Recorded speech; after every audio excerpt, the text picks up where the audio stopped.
વિદ્યાર્થી પોતાના શાળાના પ્રિન્સિપાલ પાસે જાય છે અને કહે છે કે કાલથી હું આ શાળામાં આવવાનો નથી. તો પ્રિન્સિપાલ કહે, કેમ, શું થયું?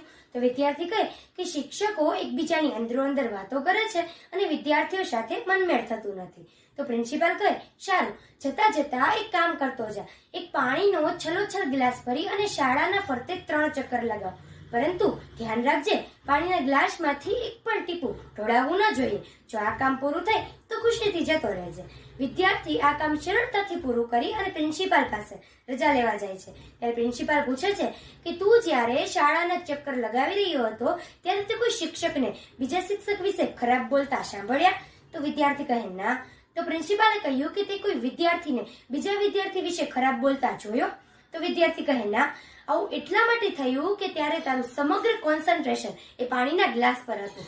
પાણીના ગ્લાસમાંથી એક પણ ટીપું પાણીનું ન ઢોળાય તેના પર તારું ધ્યાન કેન્દ્રિત હતું. આમ આપણે આપણા કાર્યમાં મગ્ન હોઈએ છીએ ત્યારે આસપાસ શું થઈ રહ્યું છે એ જોવાનો આપણી પાસે સમય પણ નથી હોતો. કહેવાનો સારાંશ માત્ર એ જ કે આપણે આપણી પ્રાથમિકતા ઉપર કોન્સન્ટ્રેશન રાખવું જોઈએ, ના કે અન્ય વાતો પર. અને આવી જ સ્ટોરીઓ, સ્પીચો અને કવિતાઓ સાંભળવા માટે જો મારી હજુ પણ ચેનલ એનસી પરમારને લાઇક, સબસ્ક્રાઇબ અને શેર ન કરી હોય તો પ્લીઝ તેને લાઇક, સબસ્ક્રાઇબ અને શેર કરજો.